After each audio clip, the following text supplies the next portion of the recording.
welcome to the Ben McCoy Show. This is Quick Hits number 4 coming at you. Today, we just celebrated Juneteenth yesterday. Today is Tuesday. Yesterday was Monday, and it was observed. And Adrienne's here with me. Hi. And we got to talking about it and said, well, let's just do a quick show about it.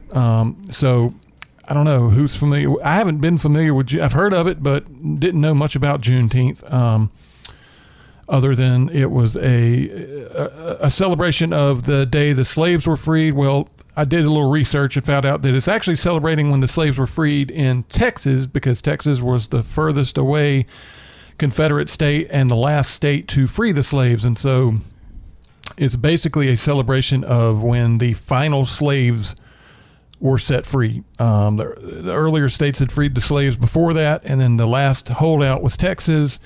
And when they were finally set free, that's where we get Juneteenth from.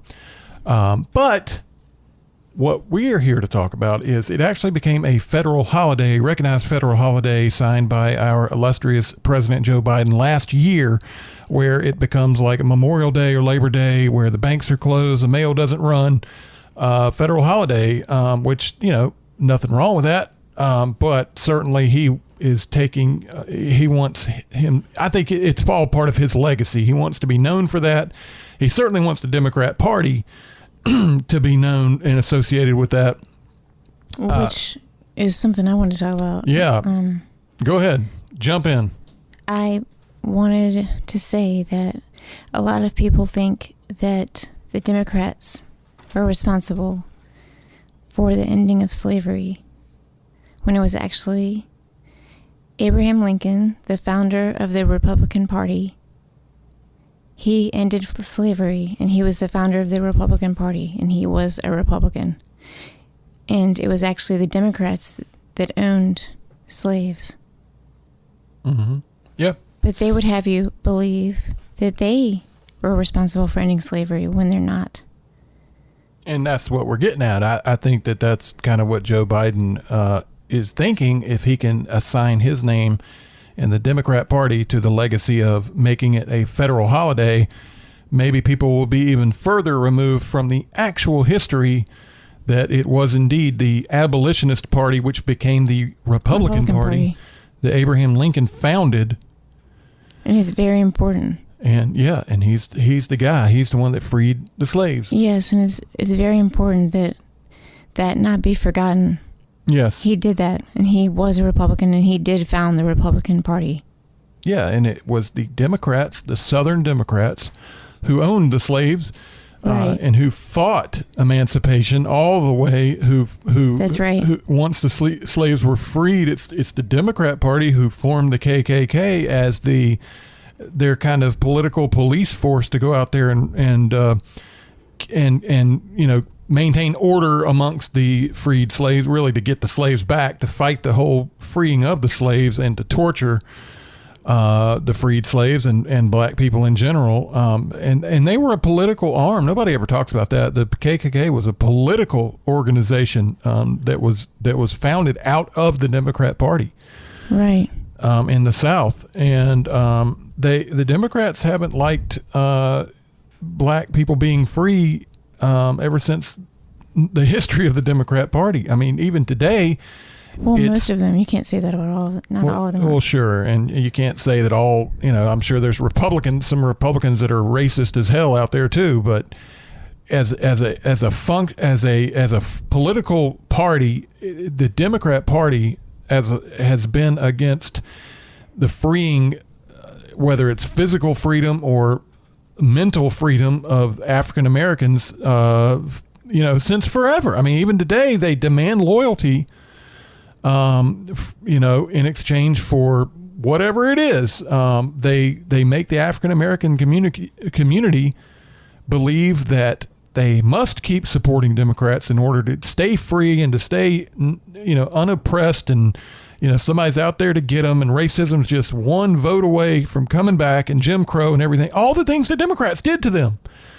And it's always blown my mind how they've been able to flip the script on history like that. And I don't know how nobody knows that about Republicans, how Abraham Lincoln founded the Republican Party and ended slavery. Yeah, that's certainly not something that's ever taught in schools. Yeah. They may say that Abraham Lincoln Emancipation Proclamation, mm-hmm. but they don't get into the politics of it, and a lot of people, I've seen interviews on the street, interviews with people about this in the past, that a lot of people say, when asked, was Abraham Lincoln a Republican or Democrat? Oh, he's a Democrat. Because it's just kind of like, it's just a matter of fact answer. Well, he had to be a Democrat, right? He freed the slaves. I mean, come on. The Democrats are the ones that hate racism and slavery and everything. Republicans are the ones that, hate black people, and they're all the racist. Because this is what the media, what I get to all the time, the pillars of culture, the media, entertainment, academia, and the political establishment in Washington, they're all aligned with the left, and they pound these messages. You get it through movies, you get it through TV news, you get it through politicians and colleges and universities. It's all a lie. They pound the same message, that the right that's where all the racism is, and the left is where all the freedom is, and nothing could be further from the truth. So, I mean, our position, freedom-loving Americans, conservatives' position, is that there never should have been a Juneteenth, because there never should have been slavery. I know. There should have never been any enslaved people anywhere in the world. That was always wrong and always immoral. And, we stand firmly against that. Never, ever, ever. It was wrong. It was wrong then. It will always be wrong. And especially here. Yeah. In this country. Yeah, and Great Britain got the message first. William Wilberforce, who wrote Amazing Grace, I think it was back in the early 1700s. He knew in his heart, as a very Christian, devout Christian and conservative man, that slavery was immoral and wrong, and set those wheels in motion to free the slaves in Great Britain. And England at the time had the greatest international slave enterprise, import and export of slaves in the world, and so that was a big culture shift there, to end slavery there, and we didn't get it right until the middle part of the 19th century. So anyway, even the Bible, there were slaves in the Bible, in the Old Testament, the New Testament, but there was always a prescription for God's law in the Old Testament. Talks about treating slaves as a member of the family, never mistreating slaves. And they were criminals before. They were just being punished. They weren't just random people that were taken into slaves. Yeah, and if you dig into the biblical history of slavery, it was slaves were either a conquested nation, that there were nation against nation all the time, fighting, nations conquering other nations, and the people would become enslaved rather than killed in a war. Or it was criminals who were punished. Part of the sentence for their crime was to be a slave. Or it was people who were in destitution, who had nowhere else to go, and willingly submitted themselves into slavery for room and board. And yet, throughout the entire Bible, slaves are commanded to be treated well and treated as a member of the family, never to be mistreated. And so the modern slave trade would go to Africa and just pluck up innocent people that had done no wrong and force them into slavery. Very violent slavery. Many would die on the trip over here and stuff. And slavery's wrong across the board. But anybody who there were people back then that tried to justify it from a biblical standpoint. Well, they had slaves in the Bible. Well, it was just completely different thing. The slave trade in modern times was nothing compared to the slavery in the Bible. But all slavery is wrong, because we don't live in a barbaric age of conquest and punishment in that way. We have a criminal justice system. We have international law that rules over war and how people are to be treated. And we have things to deal with, destitution and things like. So slavery is just not a part of any kind of modern calculation at all. There's no moral argument for it, and it should have never ever existed. Because it didn't fit. It was wrong. It was wrong. That's it. And it wasn't the Republican Party. It was the Democrat Party, and we're not apologists for the Republican Party, but we are conservatives, and that's where, conservatives are found amongst the Republican Party, and we get lumped in a lot. Conservatives always get lumped in as the racist and the slavers and the Jim Crow, and that was all the Democrats. We just want the truth to be known. Yeah. Yep. We need truth in this world. Not enough truth. I just wanted to say one more time that Abraham Lincoln founded the Republican Party, and he ended slavery. And nobody tells you that. Nobody tells you that he founded the Republican Party. They'll say Abraham Lincoln ended slavery, but they won't go into the fact that he founded the Republican Party and he was a Republican. Mm-hmm. They won't go into the fact that Democrats are the ones that owned slaves. Yeah. Which is a huge deal. And they won't go into that. They don't want anybody to know that. Why do you think that is? Well, they know that their voter base, their whole... That's what I'm saying. The Democrat Party goes away if there's not victims. They got to have victims. Or Democrat Party just completely evaporates. So that's how they've created their victims, is to convince everybody that they're the good guys and the other guys are the bad guys, and that they're going to save the day and protect everybody from the bad guys, but they are the bad guys. And they like to go into this, well, the parties switched places, and that, of course, that makes no sense at all. There's nothing to back that up. They like to mention the Southern strategy with Nixon, but then they say the party switched places way before that, and it just, none of it makes any sense. And that isn't true. No, there were members. I mean, certainly, there were prominent members who switched sides. And anybody can do that at any time, but it was never that the parties switched sides. Yeah. The whole parties. Yeah. I mean, these old, Bull Connor and these guys, George Wallace, these guys were lifelong Democrats that died Democrats. These were the racist figureheads of our time. Anyway, it is what it is. And all the pandering that the Democrats do towards African Americans.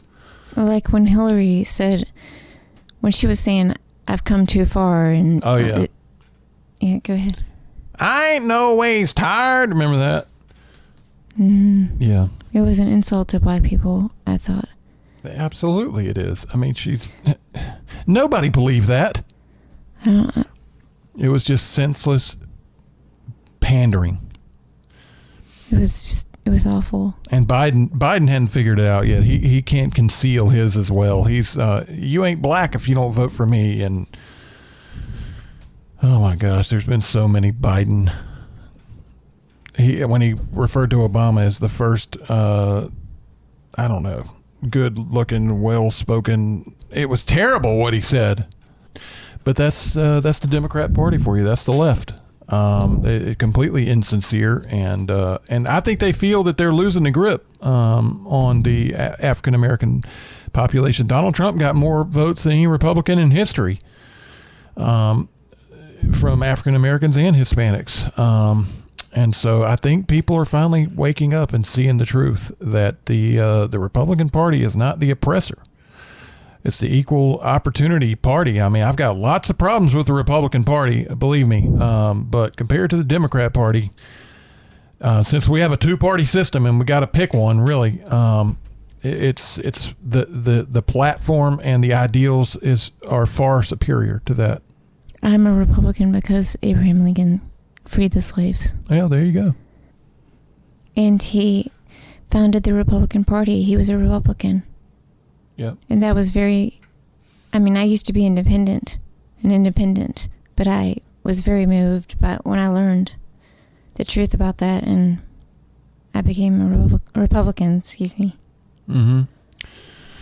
Yeah. That's a good reason to be one. And I wish more people would learn the truth about history. And who it was that freed the slaves and which political party The Republican Party was originally called the Abolitionist Party, which is abolishing of slavery. It was built on that entire idea that slavery was wrong and it needed to be abolished. And that was the entire birth of the Republican Party, was the Abolitionist Party, was what it was originally called. Mm-hmm. And so, I mean, the whole purpose of the party was to free the slaves, and it just grew from there.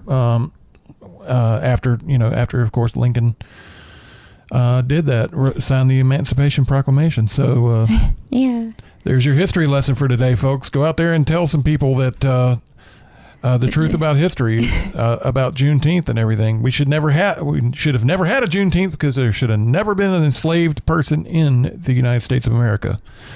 But since we do, and thank God they've been, that slaves were freed when they were.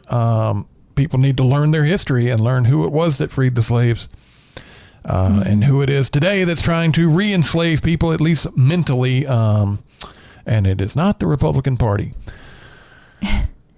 So anyway, folks, that's all we got time for today. Thanks for tuning in, and we'll see you next time on the Ben McCoy Show. Bye. God bless.